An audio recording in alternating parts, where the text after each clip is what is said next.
Hi everyone, स्वागत है आपका एक और नए वीडियो में। तो अब आप वापस मेरे कंप्यूटर की स्क्रीन देख रहे होंगे तो सोच रहे होंगे कि आज क्या बच गया है। तो देखो यार, हमने प्रॉफिट एंड लॉस स्टेटमेंट बहुत अच्छे से एनालिसिस कर लिया। उसके बाद में हमने बैलेंस शीट को भी बहुत ही अच्छे से एनालिसिस कर लिया।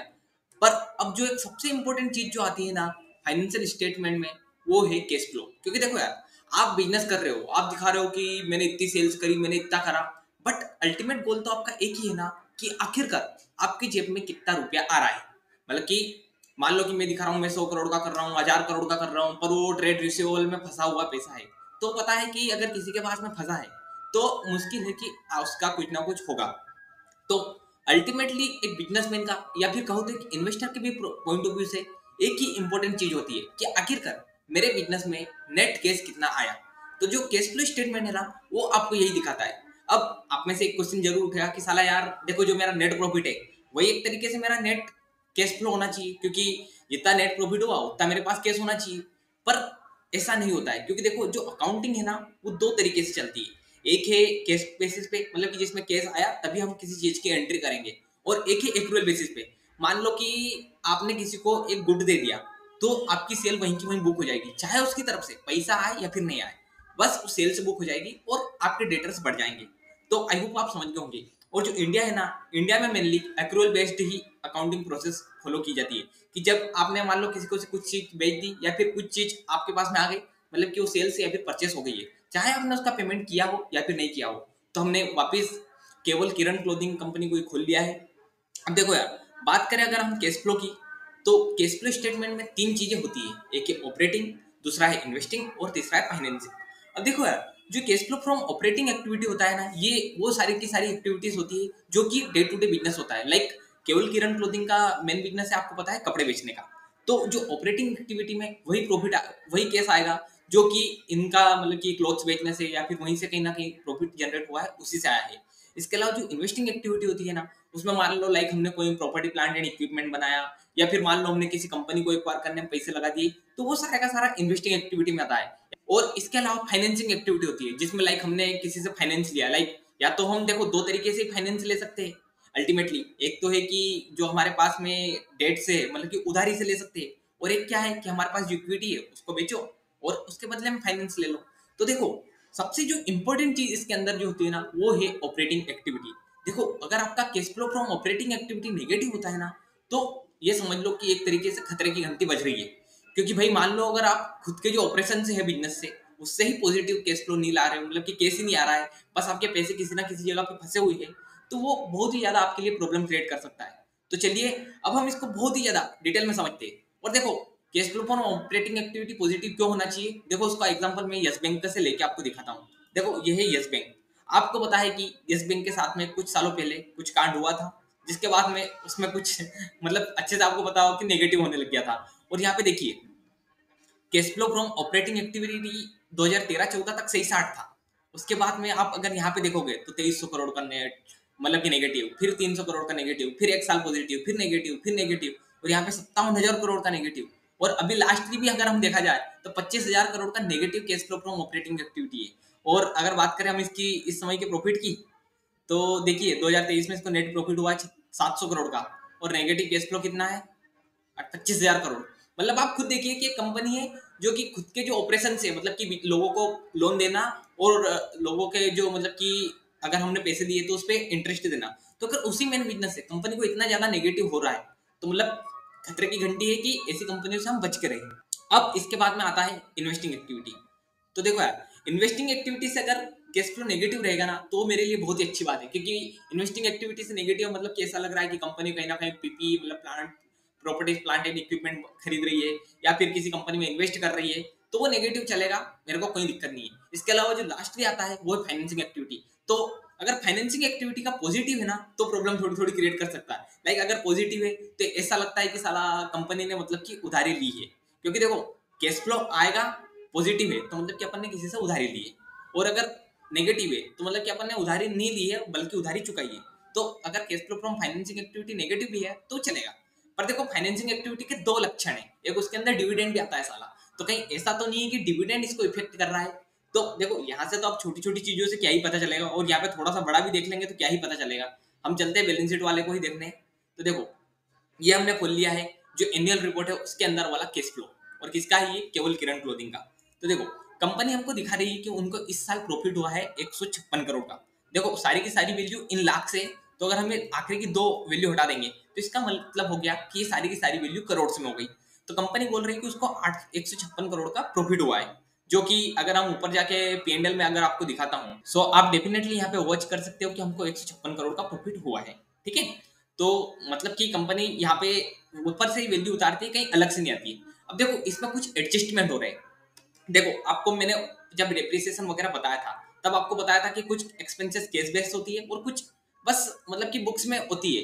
लाइक देखो हमने कोई असेट को बाई किया तो आपको पता है कि 2 साल बाद 5 साल बाद उसकी वैल्यू खत्म हो जाएगी, तो हम उसको इन द सेंस ऑफ एक ही साल में खत्म करने की बजाय हर साल उस पर थोड़ा थोड़ा डिप्रिसिएशन लगाते हैं और खत्म कर देते हैं। और मैंने आपको मोबाइल वगैरह का एग्जाम्पल दिया था, इसके साथ में अमोर्टाइजेशन भी बताया था कि मान लो हमने किसी कंपनी को खरीदा तो उसकी जो वैल्यू से ज्यादा अगर हम वैल्यू देते हैं तो गुडविल आ जाती है, तो अब उस गुडविल को भी खत्म करने के लिए हम अमोर्टाइज कर देते हैं। तो आई होप आप समझ गए होंगे कि ये एक तरह की कैश एक्सपेंसेस नहीं है, ये नॉन कैश एक्सपेंसेस है। मतलब कि बस हम बुक्स में दिखा रहे हैं कि हमको इतना डिप्रिसिएशन लग गया, पर असल में तो नहीं लगा ना भाई। तो भाई देखो यहाँ पे हम दिखा रहे हैं कि हमको डिप्रिसिएशन से, तो देखो ये पैसा गया नहीं है जेब से। अब देखो यहाँ पे दो तरीके के आपको फिगर दिख रहे हैं, एक है पॉजिटिव एक है नेगेटिव। मतलब जो इसमें दिख रहे हैं ब्रैकेट में वो नेगेटिव है। नेगेटिव का मतलब ये है कि ये पैसा अपनी जेब से गया है। आई होप आप समझ गए होंगे। तो देखो कंपनी में जो पहला एडजस्टमेंट हुआ है वो डिप्रिसिएशन और अमोर्टाइजेशन का हुआ है। मतलब कि हमने 8 करोड़ 70 लाख की कुछ एक्सपेंसेस दिखाई है, बल्कि वो एक्सपेंसेस केस के बेसिस पे तो नहीं हुई है। इसके अलावा इनको कुछ लॉस हुआ है ज्वाइंट वेंचर में, वो भी देखो बुक्स में ही लॉस है। तो इनकी जेब से पैसे नहीं गए हैं, तो 14 लाख रुपए इन्होंने वापस उसको ऐड कर दिया है। अब ऐसे इनका कुछ प्रॉपर्टी प्लांट एंड इक्विपमेंट में इनको कुछ गेन हुआ है, मतलब कि प्रॉफिट हुआ है। देखो यार आप बोलोगे कि भाई प्रॉफिट हुआ तो केस आया है, पर मैंने आपको बताया कि जो पीपीई है ना, मतलब प्रॉपर्टी प्लांट एंड इक्विपमेंट, वो है इन्वेस्टिंग एक्टिविटी का पार्ट, तो ये यहाँ से उठ के नीचे जाएगा। सो डोंट वरी, मैं आपको दिखा भी देता हूँ कि अगर ये जो गेन वगैरह हुआ है ना, तो अगर हमें यहाँ पे आते हैं इन्वेस्टिंग एक्टिविटी में, तो यहाँ पे दिखा देगा सेल जो हुआ है इसके अंदर ये इंक्लूडेड है ऑलरेडी। ठीक है, आई होप आप समझ गए होंगे। मतलब ऐसा कंफ्यूज होने की बात नहीं है, अपन आराम से समझ रहे हैं। अब इसके अलावा देखो इनका डिप्रिसिएशन ऑन इन्वेस्टमेंट प्रॉपर्टी पे, तो ये भी नॉन कैश एक्सपेंसेस है। तो अब चलिए हम देखते हैं कि चेंज इन कुछ फेयर वैल्यूएशन में हुआ है और gain on sale of investment. देखो इन्होंने जो कुछ इन्वेस्टमेंट है ना उनको बेचा है, तो उसमें इनको गेन हुआ है। तो मैंने आपको बताया कि इन्वेस्टमेंट इन्वेस्टिंग एक्टिविटी होती है, तो ये भी नीचे चला जाएगा। और उसके बाद में इन्होंने कुछ जो सन्ड्री बैलेंस है ना उसको रिटर्न बैक किया है। देखो कुछ बार हम क्या करते हैं कि कोई पैसा नहीं देता है तो हम बोलते हैं कि भाई जा खा जा तू मेरे पैसे, मतलब कि उससे पैसे लेने थे, अपन ने उसको खा गया था तो अपन ने उसको राइट ऑफ कर दिया था। पर उसने मान लो फिर उसके मन के अंतरात्मा जागी कि भाई यार पैसे नहीं खाने चाहिए, तो उसने पैसे दे दिए, तो हम उनको रिटर्न बैक कर लेते हैं। तो वही है यहाँ पे कि ये वापस पैसे रिटर्न बैक हो गए। मतलब कि सामने वाला बोल रहा है कि मैं दे दूंगा, पर अभी उसने दिए नहीं है, तो इसलिए नेगेटिव में दिख रहा है। इसके अलावा कुछ फाइनेंस कॉस्ट है, जो कि आपको पता है कि इंटरेस्ट वगैरह के रूप में जो जाता है 6 करोड़ 33 लाख का गया है। तो वो भी यहाँ पे नहीं आएगा, बल्कि वो नीचे जाएगा, इसलिए उसको यहाँ पे पॉजिटिवली दिखा रहा है। इसके अलावा डिविडेंड इनकम है, उसको नेगेटिवली दिखाया है, मतलब कि ये यहाँ पे की जगह पे नीचे जाएगा, इसलिए इसको यहाँ पे दिखा रहा है। इसके बाद में allowance of expected credit loss वगैरह कुछ है, तो वो भी ये पॉजिटिव दिखा रहे हैं। तो मतलब कि कुछ बुक्स में हमने अलोवेंसेस बनाया था कि हमको लॉस हो सकता है, लॉस हो सकता है, तो उसका प्रोविजन वगैरह जो बनते हैं, तो उसके रिगार्डिंग ही कुछ 3 करोड़ 41 लाख का इन्होंने प्रोविजन बनाया था, पर इनको वो एक तरीके की कैश एक्सपेंसेस तो हुई नहीं है, तो ये वापस एड बैक हो जाएगा। और इसके अलावा कुछ इंटरेस्ट इनकम इनको हो रही है, पर देखो यार इंटरेस्ट इनकम वापस मैंने आपको बताया कि वो इन्वेस्टिंग एक्टिविटी का पार्ट, फाइनेंसिंग एक्टिविटी या फिर इन्वेस्टिंग एक्टिविटी का पार्ट बनेगा, तो इसलिए उसको यहाँ से हटा दिया गया है। तो अगर हम सारा का सारा एडजस्टमेंट करते हैं, तो उसके बाद में कंपनी को 18 लाख रुपए का नेट कैश का आउटफ्लो हुआ है। तो उसके बाद में कंपनी के पास की जो दुर्दशा है ना वो 156 करोड़ की है, मतलब कि ज्यादा बड़ा फिगर नहीं है 18 लाख। उसके अलावा देखो यार अब सबसे बड़ी चीजें आती है ये ऊपर वाला, तो सारे के सारे एडजस्टमेंट होते हैं, मतलब कि कुछ केस की चीजें नहीं है तो वो उसको वापस एड बैक कर देंगे, कुछ केस हमारी जेब से गया है या फिर कुछ फेयर वैल्यूएशन में हुआ या फिर कुछ नीचे जाएगा तो उसको हम लेस कर देंगे ऊपर से। आई होप आप समझ रहे होंगे। तो चलिए अब सबसे इंपॉर्टेंटली इन्हीं को समझते हैं। तो देखो इसमें जो सबसे पहला पॉइंट है वो है इंक्रीज या फिर डिक्रीज हुआ है इन ट्रेड रिसीवेबल। देखो अगर इंक्रीज हो रहा है तो उसका मतलब पता है क्या हो रहा है? इंक्रीज हो रहा है मतलब कि मेरे को पहले किसी लोग से 100 रुपए लेने थे, वापिस 200 रुपए लेने हो गए। मतलब मैंने सेल से तो दिखा दी और वो सेल से नेट प्रॉफिट भी निकला है, पर सामने वाले ने पैसे अभी तक नहीं दिए। तो अगर इंक्रीज हो रहा है तो वो प्रॉब्लम क्रिएट करेगा। और ये ट्रेड रिसीवेबल है, मतलब कि अपने जो डेटर्स होते हैं ना, उधार देते हैं जिनको अपन माल उधार देते हैं, तो वो सारे होते हैं। तो इनको इसमें इस बार डिक्रीज हुआ है, मतलब कि इनको पहले कुछ ज्यादा लोगों से लेना था, अब कुछ कम लोगों से लेना है। तो मतलब कि अल्टीमेटली इनके पास में केस इस बार 3 करोड़ 70 लाख के आसपास ज्यादा आया है। तो ये एक बहुत ही अच्छी बात है कि कंपनी बहुत ही कम ट्रेड रिसीवेबल वगैरह पे डिपेंडेंट है। पर यहाँ पे देखो, इनकी जो इन्वेंट्री है ना, वो इस बार इंक्रीज 70 करोड़ से हुई है। और देखो, ये मेरे लिए अगर किसी भी बिजनेस में इन्वेस्टमेंट करना है ना, तो उसके लिए एक तरीके से टर्निंग पॉइंट हो जाता है। क्योंकि आपको पता है, अगर फैशन इंडस्ट्रीज में इतना ज्यादा इन्वेंट्री में इंक्रीमेंट हो रहा है और अगर वो अनसोल्ड रह गई बाई चांस, तो आपको पता है कि वो कितनी ज्यादा प्रॉब्लम क्रिएट कर सकती है। देखो, इसके साथ में कंसर्न मेरे को इधर भी है, क्योंकि पिछले साल भी इनका 62 करोड़ के आसपास की इन्वेंट्री है, वो इंक्रीज हुई थी। मतलब कि इनकी इन्वेंट्री इंक्रीज हो रही है, वो सोल्ड हो रही है, वो तो अपने ऊपर देखा कि सेल्स वगैरह प्रॉपर हो रही है। पर अगर 70 करोड़ से इन्वेंट्री इंक्रीज हो रही है, तो वो मेरे लिए प्रॉब्लम क्रिएट करती है। इसके अलावा देखो, इन्होंने जो ट्रेड रिसीवेबल है ना, उनको पैसे ज्यादा देने की जगह पे थोड़ा कम पैसे दिए, मतलब कि इन्होंने उधारी बढ़ाई है, कुछ ना कुछ बोल के अपन ऐसा बोल सकते हैं। तो इनकी 20 करोड़ से उधारी बढ़ी है। तो हो सकता है फ्यूचर में केस जाएगा, पर अभी इनकी जेब से केस नहीं गया। तो अभी इनको अगर देखा जाए, तो नेट इसका इफेक्ट होता है 46 करोड़ का। तो अब देखो, यहाँ पे हमको प्रॉफिट हुआ 110 करोड़ का नेट। अब देखो यार, यही है नेट हमारा कैश फ्लो जो कि जनरेट हुआ है ऑपरेटिंग एक्टिविटी से। आई होप आप समझ गए होंगे कि ऑपरेटिंग एक्टिविटी से बस हमको अगर मोटा मोटी माना जाए तो 110 करोड़ का ही प्रॉफिट हुआ है। अब देखो, हमने चालू की थी 156 करोड़ के नेट प्रॉफिट से, और हमारा आया कितना, 110 करोड़। मतलब कि हमारा कहीं ना कहीं पैसा 56 करोड़ के आसपास नॉर्मल पब्लिक के पास में फंसा हुआ है। नहीं सॉरी, 46 करोड़ के आसपास का पैसा नॉर्मल पब्लिक के पास में फंसा हुआ है। तो देखो यार, अगर किसी के पास में पैसा फंसा है ना, तो वो इशू क्रिएट करेगा। और मैंने तो आपको अब यहाँ पे क्लियरली बता दिया कि 70 करोड़ तो इनके इन्वेंट्री में ही फंसे हैं, जो कि सबसे ज्यादा प्रॉब्लम क्रिएट करेगा। इसके अलावा इन्होंने इनकम टैक्स जो था वो पे करके ये हो गया 75 करोड़। अब जो नेट केस इनका जनरेट हुआ है ना, वो 75 करोड़ का ही हुआ है। तो हम नेट प्रॉफिट भी देख लेते हैं कि उससे कितना कम जनरेट हुआ है। तो अगर बात करें हम कंपनी का नेट प्रॉफिट, तो net profit for the year था 119 करोड़। और अगर 119 करोड़ का हमारे पास में बस 75 करोड़ आ रहा है, मतलब कि हमारे पास में 35 to 36% के आसपास का पैसा जो है ना, वो फंसा हुआ है। जो कि थोड़ा कंसर्निंग इशू हो जाता है ऐसी कंपनियों में, क्योंकि अगर आप ग्रोइंग कंपनी, आपका पैसा अगर फंसा रहेगा तो ज्यादा प्रॉब्लम क्रिएट करेगा। बट चलिए हम आगे बढ़ते हैं कि इन्वेस्टिंग एक्टिविटीज में क्या क्या हुआ है। तो देखो, इन्होंने कुछ plant and machinery, property plant and equipment को परचेज किया है। तो देखो, परचेज किया है तो मतलब केस जेब से गया है, तो इन्होंने 24 करोड़ का उसमें गया। अब इन्होंने कुछ सेल किया है, मैंने आपको ऊपर दिखाया भी था कि वहां से लेस हुआ है, तो इन्होंने सेल करके 28 लाख रुपए वहां से कमाए। फिर इन्होंने कुछ इन्वेस्टमेंट खरीदे हैं 53 करोड़ के, और पिछले बार के कुछ इन्वेस्टमेंट इन्होंने बेचे भी है 56 करोड़ के। और इसके अलावा बैंक डिपॉजिट वगैरह तो कुछ था ही नहीं इस बार। मैच्योरिटी ऑन बैंक डिपॉजिट हुआ है, तो उसकी वजह से 47 लाख रुपए आए हैं। इसके अलावा इनको डिविडेंड की इनकम आई है, पर डिविडेंड की इनकम पे इनको इनकम टैक्स भी पे करना पड़ गया 6 लाख का। तो ऐसे करके नेट 18 लाख आए। फिर इनको कुछ इंटरेस्ट रिसीव हुआ है 278 करोड़ का, नहीं सॉरी 2 करोड़ 78 लाख का, कुछ ज्यादा ही निकल गया था। और उसमें से भी इनकम टैक्स लेस होकर 208 लाख रुपए आए हैं। तो नेट अगर हम बात करें तो ये यहाँ पर आया है इन्वेस्टिंग एक्टिविटी नेगेटिव, जो कि है 17 करोड़। देखो, ये मेरे लिए इशू क्रिएट नहीं करेगा, क्योंकि देखो, एक तो हमने 24 करोड़ रुपए तो मोटा मोटी इसके अंदर खर्च कर दिए, और 53 करोड़ इसके अंदर खर्च कर दिए। तो मोटा मोटी हम अगर किसी भी चीज के इन्वेस्टमेंट परचेस कर रहे हैं या फिर प्रॉपर्टी प्लांट एंड इक्विपमेंट, तो बाद में आपको कहीं ना कहीं से केस जनरेट करके दे देंगे। सो तो इसमें कुछ ज्यादा बड़ा इशू नहीं है। अब आते हैं हम cash flow from financing activity. तो देखो यार, कंपनी ने 145 करोड़ की वर्किंग कैपिटल डिमांड के लिए लोन लिया है, और 140 करोड़ का जो इनका पिछला लोन था उसको चुका दिया है। मतलब कि वो समझ लो इसकी टोपी उसके सर कर दी है। 145 का लोन लिया, 140 का चुका दिया। और 5 लाख की बेचारों ने, मतलब कि वो इंटरेस्ट दिया है, तो उन्होंने उस हिसाब से 145 करोड़ का लोन लिया, 140 करोड़ का चुकाया, 5 करोड़ का उसमें इंटरेस्ट मान लो। तो 145 करोड़ का पूरा एक बार का लोन लेके उन्होंने लोन चुका दिया। मतलब आप समझ रहे हो, लोन लिया, उसी से जो पुराना लोन चल रहा था उसको चुका दिया। अब इसके अलावा इन्होंने कुछ लीज लाइबिलिटी है ना, उसका पेमेंट किया 2 करोड़ 71 लाख। और इसके अलावा इन्होंने डिविडेंड दिया है 49 करोड़ का। तो इसकी वजह से इनका जो नेक्स्ट केस जनरेट हुआ है फाइनेंसिंग एक्टिविटी से, वो 52 करोड़ नेगेटिव है। अब देखो यार, बात करें हम कि इन्होंने लोन लिया है, तो इन्होंने लोन कोई सिग्निफिकेंट नहीं लिया है, क्योंकि देखो 145 करोड़ की इनके ऊपर वैसे ही लोन की लाइबिलिटी थी, तो इन्होंने कुछ भी नहीं किया, बस उसको चुका दिया, उसके बदले में ही लोन किया। अब देखो, यहाँ पे डिविडेंड के लिए इनकम जा रही है, तो हम बोल सकते हैं कि इन्होंने शेयर होल्डर का बेनिफिट देखा। पर इससे अच्छा मैं मानता कि अगर ये शेयर रिपर्चेस कर लेते, क्योंकि बायबैक करते तो उससे क्या होता कि ओवरऑल शेयर्स की वैल्यू कम हो जाती, जिससे कि कंपनी की जो अर्निंग पर शेयर है ना वो इंक्रीज हो जाती। आई होप मतलब कि मैं बहुत अंदर लेवल की बात कर रहा हूँ, जो कि अगर आपको नहीं भी समझ में आया तो डोंट वरी, मैं आपको एग्जांपल से समझाऊंगा। क्योंकि मान लो देखो आपके पास में किसी कंपनी के 100 शेयर थे, ठीक है। अब कंपनी ने बोला कि मैं तो मार्केट में बस 90 शेयर ही रखूंगी। तो मान लो पहले कंपनी को 100 रुपए का ही प्रॉफिट हुआ, तो अगर 100 रुपए का प्रॉफिट 100 शेयर पे बांटेंगे तो 1-1 रुपया होगा। पर अगर मान लो कंपनी के 90 ही शेयर रह गए और 100 का प्रॉफिट हुआ है, तो अब कंपनी कितने कितने रुपए बांटेगी? 1 रुपए 11 पैसे। तो आई होप आप समझ गए होंगे कि अगर आप कंपनी के शेयर्स कम कर देंगे तो उससे भी कंपनी का जो अर्निंग पर शेयर होती है ना वो इंक्रीज हो जाएगी। तो देखो यार, हमने ये तो पूरा का पूरा जो कैश फ्लो स्टेटमेंट है इसको हमने पढ़ लिया।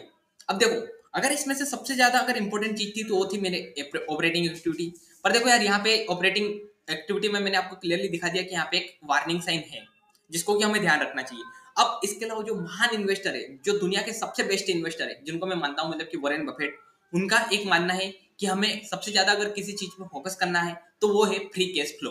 अब आप बोलेंगे कि भैया यार, net operating activity, financing activity, investing activity देखा, पर यहाँ पे कहीं पे भी फ्री कैश फ्लो तो हमको दिख ही नहीं रहा है।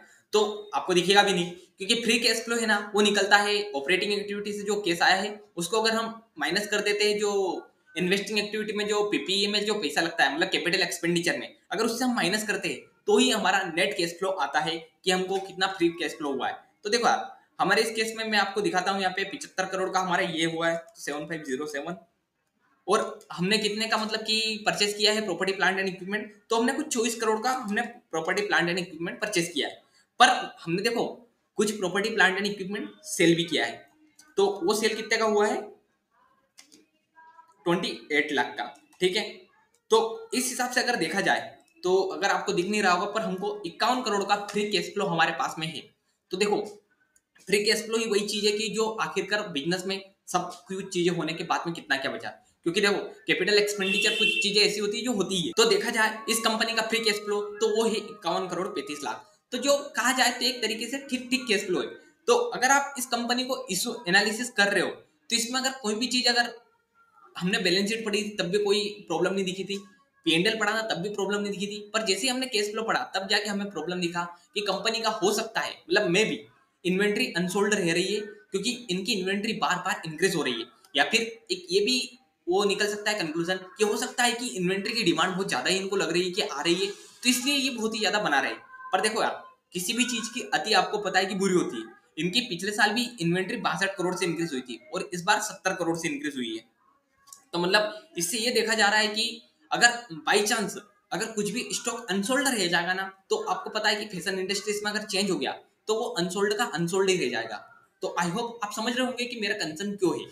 बट हो सकता है कि इन्वेंट्री इंक्रीज हो रही है तो वो अच्छे के लिए हो रही है, क्योंकि 700-800 करोड़ का अगर रेवेन्यू जनरेट कर रही है तो इन्वेंट्री इंक्रीज 70 करोड़ के आसपास ही हो रहा है, जो 10% है। तो अपन इसको इतना ज्यादा सिग्निफिकेंट नहीं समझते हैं। तो चलिए अब एक थोड़ी गंदी कंपनी का भी कैश फ्लो देख लेते हैं। तो हमने यस बैंक का ही खोल लिया। अब यस बैंक दिखा रहा है कि उनको जो cash flow from operating activity है वो हमको पता है कि 25,000 करोड़ का नेगेटिव है। तो देखो, कंपनी को जो प्रॉफिट फ्रॉम ऑपरेशन हुआ कितना है, वो है 2500 करोड़ का। अब कंपनी ने लोन एंड एडवांसेस में कितने दिए हैं लोगों को, मतलब कि 20,000 करोड़ दे चुकी है। अब ठीक है, उसके बाद में कुछ ऑपरेटिंग इन्वेस्टमेंट किया है कंपनी ने 15,000 करोड़ का, ठीक है। कोई डिपॉजिट कंपनी को आए, अब देखो डिपॉजिट कंपनी के पास में पैसे आए मतलब कि तो 20,000 करोड़ का आया, ठीक है।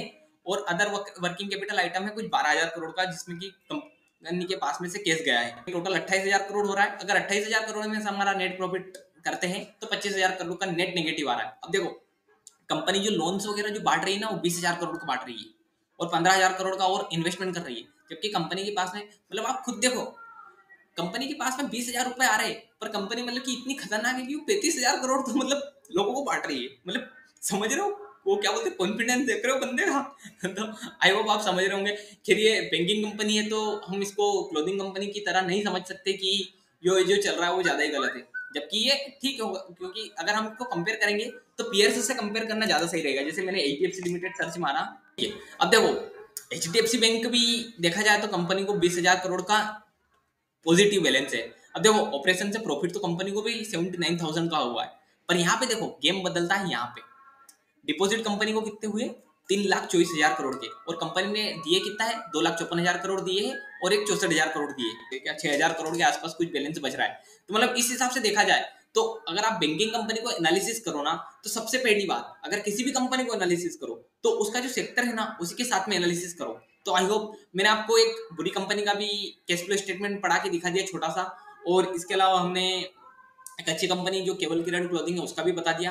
पर देखो अच्छी कंपनी मैंने आपको दिक्कत भी बता दी कि कहाँ पे है। और हमको जो अगर सबसे ज्यादा किसी चीज में ध्यान देना चाहिए ना, तो एडजस्टमेंट से ज्यादा अगर किसी चीज में मेरे को ध्यान देना है तो मैं इन तीनों चीजों में ही दूंगा, कि कहीं ऐसा तो नहीं हो रहा कि हम सेल्स ज्यादा बढ़ाने के लिए, मतलब कि लोग बोलते हैं ना ग्रोइंग कंपनी है, ग्रोइंग कंपनी, सेल्स इंक्रीज हो रही है, सेल्स इंक्रीज हो रही है, तो सेल्स इंक्रीज करने के चक्कर में ऐसा तो नहीं है कि हम ट्रेड रिसीवेबल को उधार पे उधार, उधार पे उधार दे रहे हैं। क्योंकि आपको पता है अगर उधार पे पैसा दिया है तो उसको लोगों से लेना, मतलब कि यूं समझ लो कि वो टेढ़ी उंगली से ही घी निकलेगा।